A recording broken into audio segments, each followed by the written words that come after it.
Caught my girlfriend cheating with a felon, so I gathered evidence and tipped off the cops to lock him up and ruin both their lives. If you hate or have trouble reading, stop reading now.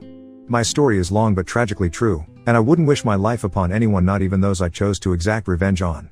I will have to accept and reveal a few things about myself that I'd rather not and am not proud of. I was 19 when my father was diagnosed with pancreatic cancer. Things were very challenging. With my mom working 9 to 9, I took the job of caring for him. After a long 4-year battle with cancer, he passed away after a triple bypass surgery. My dad's passing completely changed my mom. I tried to be strong for her and me. These were indeed dark times, and they changed me completely. I didn't focus in school, and my grades slipped. I also had to work an after-school job to support my mom cause she was a wreck. Something changed inside of me. I had lived a somewhat sheltered life due to regularly attending church and church activities. When my father passed, if I wanted to go to college, I would have to pay for it out of pocket. I did not qualify for any loans. With everything at home and the constant demand for extra cash, my shit job paid me a minimum wage that got us nowhere. A friend introduced me to drugs. He told me if I needed the extra cash, I could come work for him and his buddies. They were drug dealers, and eventually, I started to deliver coke for them. After some months of pushing coke, I raised enough money. I finished high school with enough money to fund college. I was several years into college. I never bought flashy clothes or threw money around to impress anyone. I kept as low a profile as I could, and I finished my BA degree in 3 years due to having plenty of free time. I initially wanted to be a lawyer, but I had known far too many corrupt cops and officials pushing coke. I did study law but had no goal of ever passing the bar because I wanted to become and eventually became a paralegal. I reacquainted with a high school classmate named Rita in college. We were close in high school. I discovered she and I had both had crushes on each other back in the day, but we were both too shy to say anything to each other without going into too many irrelevant details. Suffice it to say, Rita and I became friends. Best friends even. We fell head over heels in love and were planning a future together. Both of our previous relationships had been total failures, mine in particular. It had left me feeling completely dead inside, as if I was incapable of loving. It had been years since I had dated on purpose. My previous ex, I will call Becky, had done cold and heartless things to cause our breakup. I was good to her, saving her from an abusive relationship, never abusing her, and teaching her that no human deserves to be used. But she left me broken and in shambles. Finding Rita gave me hope, but it also made me recognize that every relationship before her had failed me. Rita was the love of my life. We were meant to be together. We took it slowly at first. 2 years passed, and I opened more and more to her. I told her about what had happened with Becky, my dad, and all. She sympathized with me, and she was very empathic. We started sleeping together and eventually became a couple. She seemed to appreciate that I actually listened, spoke honestly, and was protective of her. She said she loved me, and I admitted I loved her. I never told her how I'd paid for college or the things I'd seen or done. She didn't need to know. I was afraid it'd ruin things with her. We loved each other and already had plans to start a family. A few months later, disaster struck. My mother had a terrible accident. She was crushed by a large shelving unit. It was pretty bad. She was taken to the hospital by the neighbors who found her. She had to undergo some medical tests. She sustained many injuries and a few broken bones. It was discovered that my mom had a leaking heart valve. The tests were to see if they could repair the valve. A week later, we got the good news that the valve could be replaced, but we also got bad news. During the tests, they identified 5 small masses in and around her left kidney, with a high probability that the masses were tumors and malignant. The doctors did a biopsy to discover she did, in fact, have renal kidney cancer. She began treatment, and I knew I had to stay focused on my mother. Things had been going great with Rita. We had moved in together. It was a town about 30 miles from my mom's. When I told Rita about my mother, she expressed concern and support. When I explained it meant we would see less of each other, she assured me that she had no desire to put things between us on hold. She said she wanted to be there for me in no other way than as emotional support. I urged Rita that if she decided she wanted to take a break or thought she might be interested in anyone she met, to say to me, and I would understand. She assured me that she cherished me and that nobody could ever take my place. My mom started chemo. Initially, the chemotherapy seemed to have none of the horrible side effects. It was well into her 2nd month before she noticed weakness and a loss of appetite. I talked to and texted Rita multiple times per day. Every day she would message me asking how my mom was doing as soon as she woke up each morning, and we often spent hours before falling asleep talking and telling each other how much we were missed. We got to see and spend the night together about every 2 weeks, but everything seemed fine when we did. My mom's condition worsened, so I told Rita that she could go out with friends and enjoy life. As summer began, I knew Rita would enjoy going to outdoor activities even without me. My mom's failing health that summer meant no fun in the sun for me. Rita would go out with friends, and I enjoyed hearing about the silly things she and her friends did.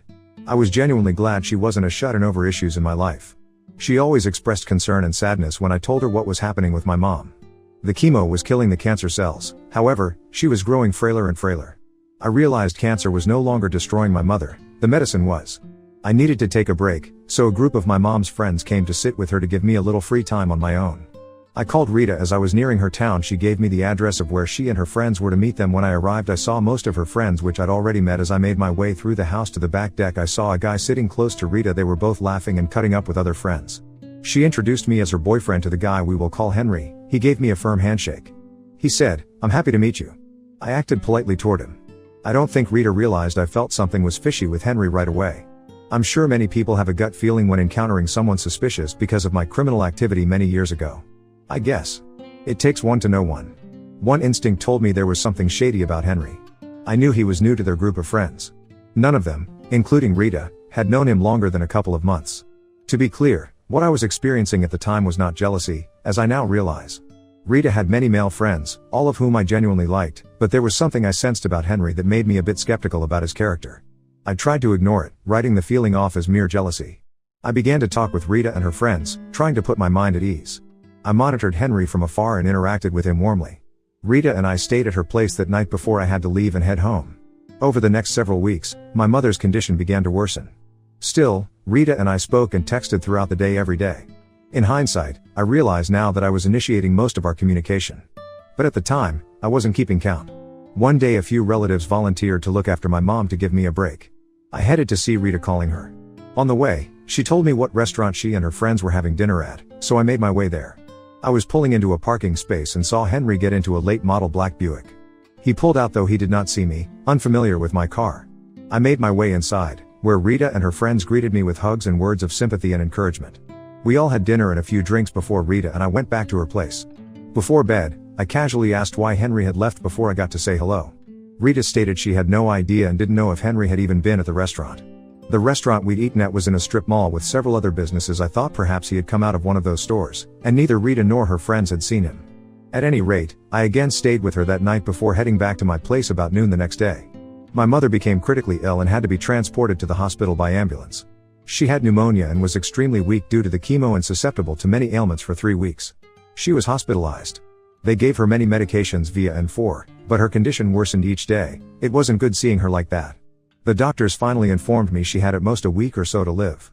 I knew she would not want to leave this earth in that gloomy hospital room, so the staff arranged to bring her home and help me make her last few days as peaceful as possible. When everything was set up, we got my mom home. Though extremely weak, she was glad to see her house and familiar settings once again. We both knew she didn't have much longer to live. While she was afraid, she told me she wanted me to be strong for her and also told me she was ready to go and see my dad once again after so long. I got one of my mom's friends from church to look after her for a few hours and got in my car and drove to see Rita without calling. I hadn't called because I was crying hard. Watching my mom suffer was overwhelming. I wouldn't have been able to speak when I arrived because of my mother's impending death. At the time, I knew Rita would know what to say to comfort me. I got to Rita's house. I saw a black Buick parked behind her car. I didn't think anything of it as I was focused on soon losing my dear mother. I used the key she had given me to enter the kitchen as we always did. I heard music playing as soon as the door opened, but I didn't think much of it because I didn't see anyone in the living room or on the back porch as I walked down the hallway toward her bedroom and heard noises coming from inside. I paused, then I reached for the door handle. I stopped. I realized the sounds I heard were sexual. My heart sank even further as I pulled back my hand, not wanting to draw attention. But slowly, I put my hand on the lock and opened the door a creak. I stopped in my tracks as I saw them completely naked, going at it, hammer and thong. Unaware of my presence. Honestly, my first instinct was to run full speed and headbutt him square on his nose. But I knew I had to stay out of trouble for my mother's sake and my job, so I slowly backed away. Shaking with anger, I went out of the house through the back into my car. I wasn't seen. I just sat there in my car, the weight of everything caving in.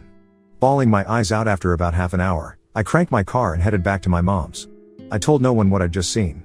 Everyone assumed my tears were totally regarding my mom. They, of course, partially were, but the betrayal I just witnessed was like something so sadistic I struggled to grasp it. My logic knew my mom was my top priority, especially so close to the end, yet I felt so deceived by Rita. I felt a rage like I'd never known before, and I'd felt plenty of anger. I thought of calling her, letting her know what I'd seen, and cursing her out, but I knew if she didn't care enough to be faithful to me while my mother was on her deathbed, a stream of profanity wouldn't bother her. I made sure my mother was comfortable and went to try and sleep in my old childhood room. I cried, I slept, I woke up crying, and I cried some more throughout the night. I woke to my cell phone ringing and saw it was Rita calling. I ignored the call and the urge to slam the phone against the wall. I went in to check on my mom, who was in a deep sleep due to the morphine they had her on. I managed to text Rita that I was very busy with my mom and would call her later. After forcing myself to eat and take a shower, the hospice nurses came by to check on my mom. After checking her vital signs, they informed me that my mother would die within 48 hours. I thanked them and walked out into the backyard, trying not to lose my mind totally with all that had happened and was about to happen. I managed to text Rita and told her my mother's condition was about the same. I didn't want to see her, I didn't want to talk to her, and I didn't want her showing up. I owed it to my mom to do everything I could to ensure her last moments were as peaceful as I could the next evening. Just before 6 p.m., my mother took her last breath with me by her side, holding her hand as her life expired. The next 3 days, I was in meetings with her pastor and making final touches on the church and burial service, but I could not for the life of me get the images of Rita and Henry having sex right in front of me. The more I thought about it, the angrier I got. I was mad at Rita, furious, but remembering how Henry had been so overly friendly toward me made my blood boil even more. If they hadn't already been intimate when I first met him, or they were soon about to. That made me want to know just exactly who the son of A was. I paid a pie to run background checks on Henry. I'd sensed from the moment I met him he was bad news. I was actually angry at myself for ignoring my gut instincts. The PL, a friend from the firm I worked for, got back to me after a week with a file on Henry. There were mugshots of Henry from many years before. I was once arrested and have done some despicable things in my life. I've known people who have done horrible things intentionally and under the influence of various drugs and substances. Still, Henry had a long rap sheet for various crimes, several DWIs, reckless driving, and receiving stolen goods. Breaking and entering, drug arrests were listed as I moved down through his record, and the arrests got more atrocious.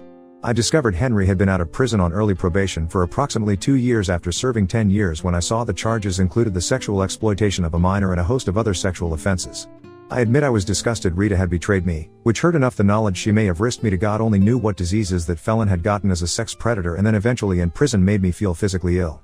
I doubted Rita had any idea who she was involved with behind my back. She had a naive, trusting nature that had given her issues before but never like that.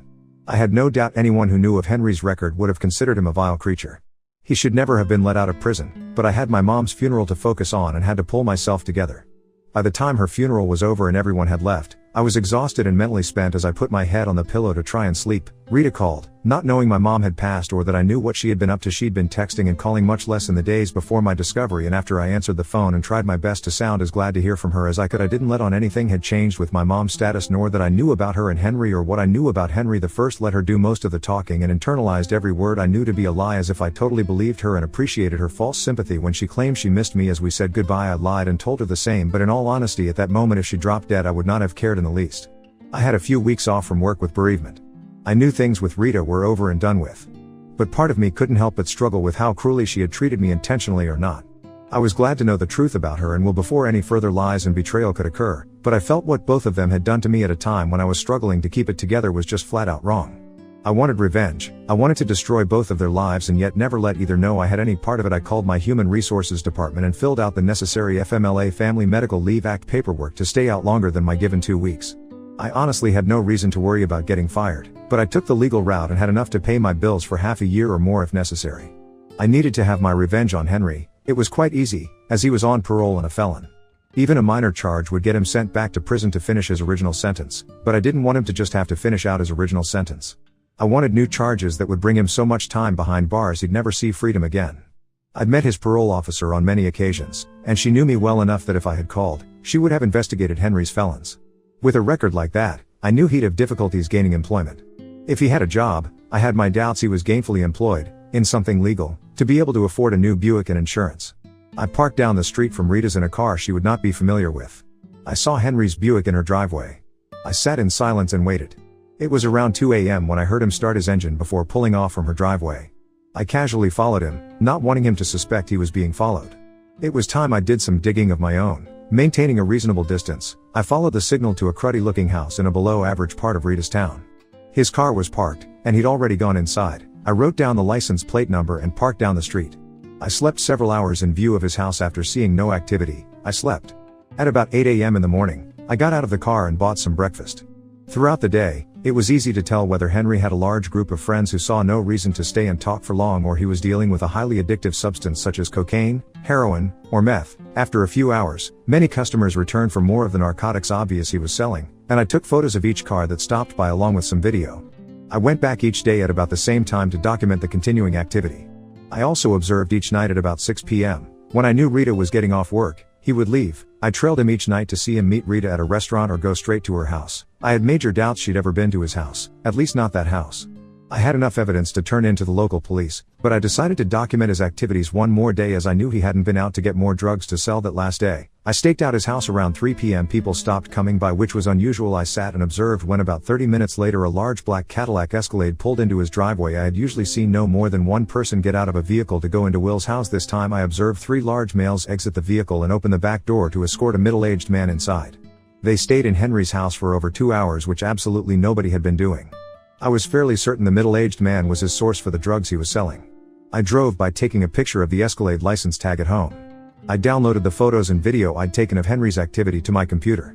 I made a detailed report citing the activity from the 4 days I'd observed what was going on. When finished, I printed out 38 pages of photos of people heading for Henry's door to buy drugs.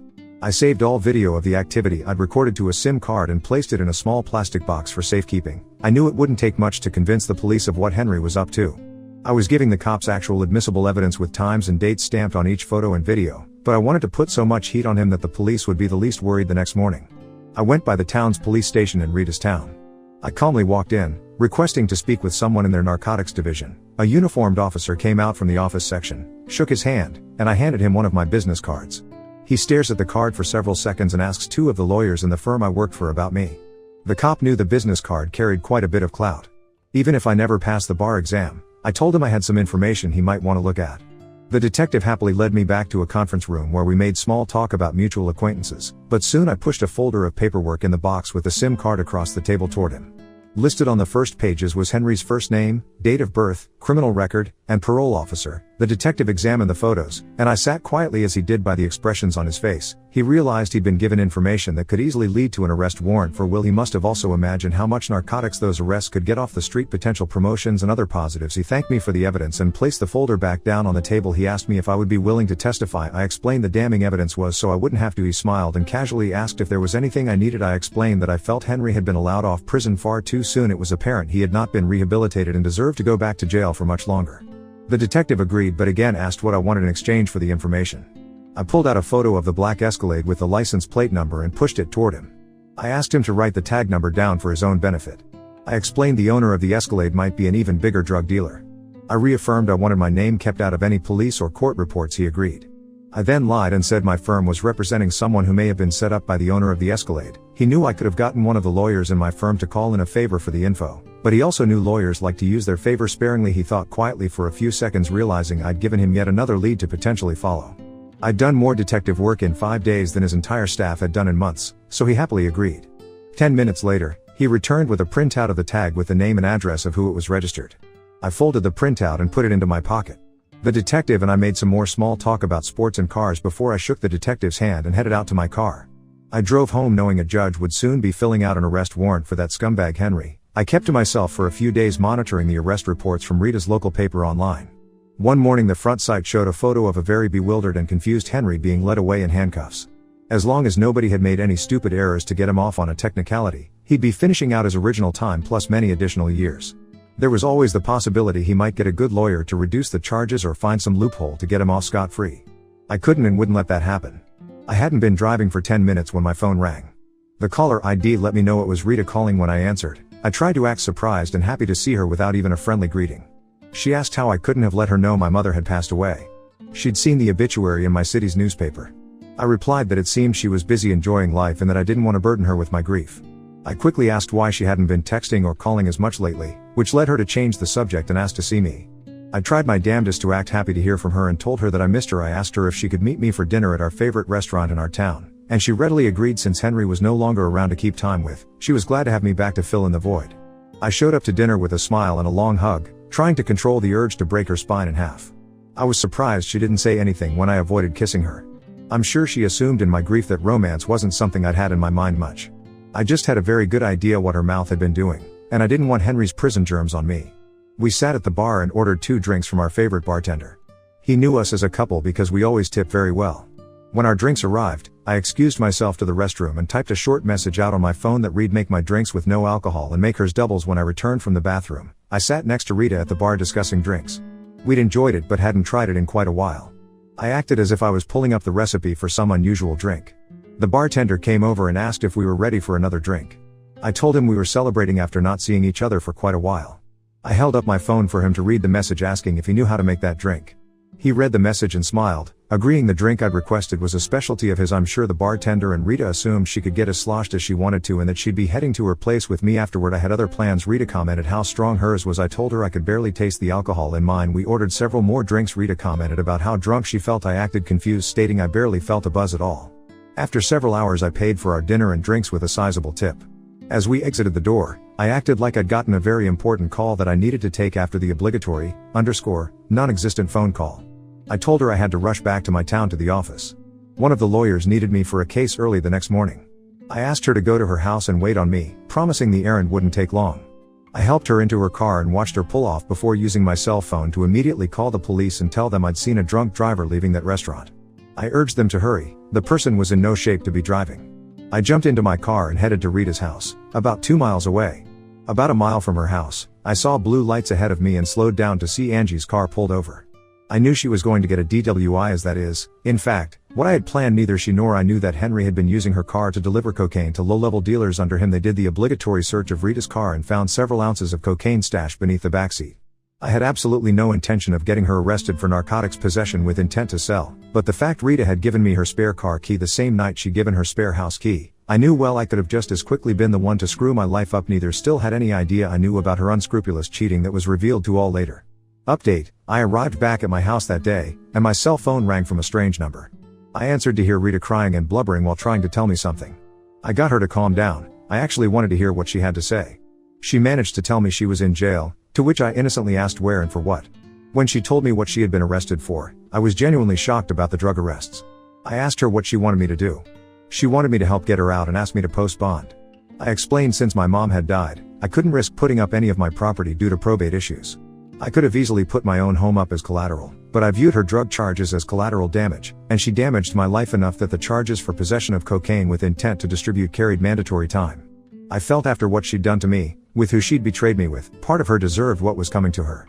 I went to her arraignment and sat in the back, hoping not to be noticed as she entered the courtroom. She saw me. I gave her a look of confusion as to how she could ever be arrested for such a crime.